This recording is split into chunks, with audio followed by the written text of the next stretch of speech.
हाय, hello, नमस्कार. मी विद्या. तुमचं माझ्या चॅनलमध्ये अगदी मनापासून स्वागत. तर गुरुपौर्णिमेच्या दिवसाचा हा व्हिडिओ आहे. तर सकाळी सकाळी 6:30 ते 7च्या दरम्यान अभिषेक चालू होता, म्हणजे केला होता आम्ही. आणि खूप सुंदर असा अभिषेक झाला. खूप खूप प्रसन्न वातावरण. बघा, महाराजांचा फोटोही किती सुंदर दिसतोय. त्यानंतर भूपाळी आरती झाली. भोपाळी आरती असते आपली 8 वाजता, आणि त्याच्या आधीच अभिषेक करायचा होता असं दादांनी म्हटलं होतं. त्याप्रमाणे सकाळी खूप लगबग झाली आणि लवकर अभिषेकला बसलो. तर अभिषेक सकाळी सकाळी खूप छान वाटतो. आणि वातावरण तर अतिशय आल्हाददायकच असतं आपण गुरुपौर्णिमेच्या वेळेस, कारण की ते पावसाळ्यातच येतं. त्यामुळे तर इतकी महाराजांची मूर्ती प्रसन्न आणि सुंदर वाटत होती ना, की मी वर्णन करणं शक्यच नाही. इतकं छान आणि प्रसन्न वातावरण वाटत होतं आणि खूप भारी वाटत होतं, म्हणजे मी सांगू शकत नाही. तर खूप मस्त असा अभिषेक झाला. त्यानंतर 10:30च्या आरतीची तयारी झाली. म्हणजे आधी 8ची आरती झाली, त्यानंतर 10:30ची आरती. तर आरती केली आम्ही. म्हणजे आमचं केंद्र हे साप्ताहिकच आहे. पण गुरुपौर्णिमेचा दिवस आम्ही ठरवलं, की पूर्ण दिवस आपण हे करायचा, उत्सव साजरा करायचा. म्हणजे जेणेकरून जे सर्व्हिस करतात त्यांना पण गुरुपद घ्यायला येण्यासाठी वेळ मिळावा, म्हणून ती काळ आरती. आरती करू गुरुवर्या रे, अगाध महिमा तव चरणांचा, वर्णायामती देया रे. योगे कुशले स्वामी कहारे, अक्कल कोटी पहारे. समाधी सुखते भोगुनी बोले, धन्य स्वामी हरिया रे. जय जय सद्गुरु स्वामी समर्था, आरती करू गुरुवर्या रे. अगाध महिमा तव चरणांचा, वर्णायामती देया रे. जाणसी म्हणीचे सर्व समर्था, विनवू किती भवहरा रे. इतुके देई दीन दयाळा, नचतो पदांतरा रे. जय जय सद्गुरु. अशा पद्धतीने खूप छान अशी 10:30ची आरती झाली. अतिशय प्रसन्न वातावरणात. दरवेळी तर आपण आरती करतोच, पण गुरुपौर्णिमेच्या दिवशीचा उत्साह म्हणजे बघितलं असेल तुम्ही. एवढे सेवेकरी सकाळी 10:30 वाजता आरती होती. म्हणजे 10 वाजेपासून, कोणी 8 वाजेपासून, ज्याला जसा जसा वेळ मिळत होता तसे सेवेकरी येत होते आणि सगळी मदत पण करत होते. कारण की सगळ्यांचं हे मोठं कार्य असतं आणि प्रत्येक जणाला वाटतं की गुरु कार्यासाठी माझा हातभार लागावा. त्यानुसार सगळे सेवेकरी अशी छान मदत करत होते आणि मस्तपैकी प्रसन्न वातावरणात 10:30ची आरती झाली. आणि महाराजांची आरती करत असताना समोर औदुंबर असतं, कारण औदुंबराकडनंच महाराज आपल्या नैवेद्य ग्रहण करण्यासाठी आणि आरतीला येत असतात, विराजमान होत असतात केंद्रात. म्हणून असं बरोबर समोर औदुंबर असताना औदुंबरालाही खूप सुंदर असा छोटाशा ताटात मस्त आम्ही नैवेद्य वाढला होता. आणि बघा, बऱ्याच ताईंनी असे छान रांगोळी काढली आणि प्रसन्न वाटत होतं. औदुंबर समोर दिवा, धूप, अगरबत्ती लावली आणि समोर महाराजांच्या फोटोची आरती. म्हणजे हे वातावरण ना खूप, म्हणजे खूप भाग्याने मिळतं.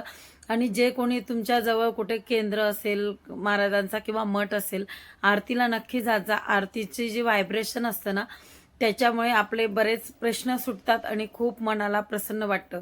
प्रश्न सुटणं हे तर एक भाग झालाच, पण मनाला शांती मिळणं किंवा मन उल्हासित होणं, प्रफुल्लित राहणं, हे फक्त भगवंताच्या सेवेनेच होतं किंवा आरतीनेच होतं.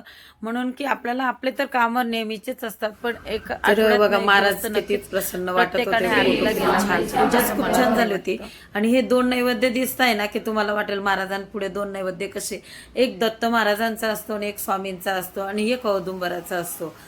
तर म्हणजे जेव्हा जे साप्ताहिक केंद्र असतं ना, तर तिथे असल्यामुळे जे काही विशेष सेवा असतात त्या मान सन्मान केला जातो. आणि हे सगळं अभिषेकची तयारी आता, म्हणजे अभिषेक तर झालाच आहे, पण आता गुरुपद घेण्यासाठी जे काही सेवेकरी येतील त्यांच्यासाठी हे सगळं मांडणी आहे किंवा ही सगळी पूजा आहे. किती प्रसन्न वातावरण आहे बघा, किती छान वाटतंय. आणि त्यानंतर सगळ्यांना म्हणजे हे दिलं, गुरुपद दिलं महाराजांचं. तर खूप प्रसन्न वाटत होतं आणि खूप सेवेकरी पण उत्साहित होते. तर गुरुपदाचं असं असतं की महाराजांकडनं आपण गुरुपद घ्या म्हणून विनंती करायची असते की ह्या गुरुपौर्णिमेपासून पुढील गुरुपौर्णिमेपर्यंत आमचं गुरुपद तुम्ही घ्या, अशी महाराजांना विनंती करायची असते. आणि हे महाराजांचा प्रत्येक वेळी प्रत्येक सेवेकऱ्याने अभिषेक करायचा असतो, थोडं फुलं व्हायचे असतात आणि तीर्थ घ्यायचं असतं. आणि महाराजांचं म्हणजे एक प्रकारचं महाराजांना कन्फेसच करायचं असतं की मी तुमची सेवा करणार आहे, पण तुम्ही माझं सगळं हे चालवा, योगक्षम चालवा, असं महाराजांना विनंती करायची असते. बघा किती प्रसन्न वातावरण आहे. आणि सकाळी सकाळी असं गुरुपद घ्यायला मिळणं, प्रत्येकाने आयुष्यात येऊन एकदा तरी गुरु करावा असं म्हणतात. म्हणून म्हणजे आता खूप मोठे मोठे राजे महाराजे, अगदी तुम्ही शिवाजी महाराज असू दे की कोणीही असू दे, प्रत्येकाने आपल्या आयुष्यात येऊन गुरु केलेला आहे. आणि जन्मात येऊन एकदा गुरु करावा असं म्हणतात. तर आणि आपला मार्ग तर इतका साधा सोपा सरळ आहे ना की फार काही वेळ लागत नाही ना. गुरुपद घेण्यासाठी वेळ लागत किंवा रोजचे जे गुरुपद घेतल्यानंतर आपण जे महाराजांना म्हणतो की आपण काय सेवा करणार आहे, तर त्यालाही जास्त वेळ लागत नाही. गुरुपद घ्यायचं, महाराज आपलं कल्याणच करतात. आणि त्याच्या बदल्यात आपल्याला रोज फक्त 3 अध्याय 11 माळी जप करायचं आहे, त्याच्याने आपलं कल्याण होतं. आणि त्या 11 माळी आणि 3 अध्याय वाचल्याने आपलं जे काही प्रश्न असतात ते सुटतात. आणि त्या सेवेला तुम्हाला सांगते मी, अध्याय वाचायला 7-8 मिनटं आणि माळेला 7-8 मिनटं, म्हणजे 15 मिनटाची सेवा आहे. पण जर ही सेवा आपण सकाळी सकाळी केली तर अख्खा दिवस एवढा छान जातो. आता तुम्हाला वाटेल की ही सेवा आपण सकाळी करायची का संध्याकाळी करायची. ही सेवा, स्वामी महाराजांची सेवा ही सकाळी केलेली उत्तम. सकाळी म्हणजे कमीत कमी 11पर्यंत झाली तरी चांगली. तर त्याने काय होतं ना की पूर्ण दिवस आपला, संपूर्ण दिवस खूप छान जातो. बघा कधी कधी लवकर जर सेवा झाली ना, तुम्ही अनुभव घ्या की संध्याकाळी केल्यावर तर अति उत्तमच आहे, त्याचा काही विषय नाही. जर वेळ मिळतच नसेल तुम्हाला तर पण एखाद्या दिवशी तुम्ही किंवा 2-3 दिवस तुम्ही सकाळी करून बघा आणि संध्याकाळी करून बघा. म्हणजे संध्याकाळी तुम्ही आरती वगैरे असं काही करू शकता, पण सकाळी जर ते 11 माळी आणि 3 अध्याय केले, पूर्ण दिवस, संपूर्ण दिवस इतका छान जातो. आपल्याला कसला अडथळा येत नाही, कुणाचं टेन्शन येत नाही, नाही का. आता रोजच्या जीवनात काही ना काही प्रश्न असतात, म्हणजे कुठल्या ना कुठल्या अडथळे असतात, ते काही येत नाही. म्हणून तुम्ही सकाळी करून बघा आणि संध्याकाळी, तुम्हालाच तुमचा फरक जाणवेल. तसंच आपण वेगवेगळ्या अडचणींसाठी आपण सेवा विचारत असतो. म्हणजे जसं काही आपण ज्या प्रॉब्लेम असतात किंवा अडचणी असतात, लग्नाच्या वेगळ्या, घराच्या वेगळ्या, तब्येतीच्या वेगळ्या, तर ते याज्ञिकी दादा आपल्याला जर प्रश्न विचारलं, प्रश्नोत्तराच्या वेळेस, तर त्याच्यावर सेवा दिल्या जातात आपल्या मार्फत किंवा केंद्रामार्फत. तर त्या सेवाही जर सकाळी केल्या, सुचिरभूत होऊन सकाळी सकाळी प्रसन्न वातावरण, आणि त्या सेवांचं काहीतरी प्रमाण हे असतं, टाईम असतो. म्हणजे 14 पाठ करायला सांगितले असते किंवा अभिषेक सांगितला असेल, तर तो जर सकाळी केला तर वातावरण छान असतं. आणि आपण कसं जॉबच्या ठिकाणी जातो किंवा मुलांना सोडायला जातो, शिवता शिवत न होता सकाळी सकाळी होऊन जातं. आणि संकल्पच्या सेवा असतात तर त्या जेवढ्या तुम्ही सकाळी लवकर केल्या तर त्याचा परिणाम जास्त चांगला तुम्हाला दिसायला लागतो किंवा त्या पूर्णत्वाकडे जाण्याचा तुम्हाला जाणवतं. म्हणून सकाळी सेवा करायचा प्रयत्न करा. आणि त्या सेवा आता मगाशी म्हटल्याप्रमाणे एक तर 14 पाठ देवीचे सांगितले असतील किंवा 41 दिवस, 42 दिवस, 1 दिवस, 14 दिवस अशा वेगवेगळ्या जर सेवा असतील तर ते तेवढेच दिवस सकाळी लवकर उठून संकल्पित सेवा जर केल्या, ज्या काही आपल्याला वर्षभर करायच्या नाही, तर त्याचा फायदाच होतो. आणि ह्या नित्यसेवा 11 माळी 3 अध्याय हे सकाळी 8, 9, 10 वाजता एक 15 मिनिटं जर काढले तुम्ही तर त्याच्यात होऊन जातात. त्यानंतर स्वामी चरित्राचं वाचन केलं, कारण गुरुपौर्णिमेच्या दिवशी ते वाचन करायचं होतं. आणि जेवढे जास्त सेवेकरी असतील तर तेवढे पाठ आपले होतात, कारण की घरी जर केलं तर एवढे होत नाही आणि बाहेर केले तर ते जास्त प्रमाणात होतात. म्हणून स्वामी चरित्र पाठ केलं, महाराजांसमोर ती सेवा केली आणि त्याच्यानंतर औदुंबर प्रदक्षिणा केल्या. औदुंबर प्रदक्षिणा इतक्या उत्साहात झाल्या ना की तुम्हाला शब्दात सांगू शकत नाही. इतकं प्रसन्न वातावरण, एवढे छान सेवा झाली.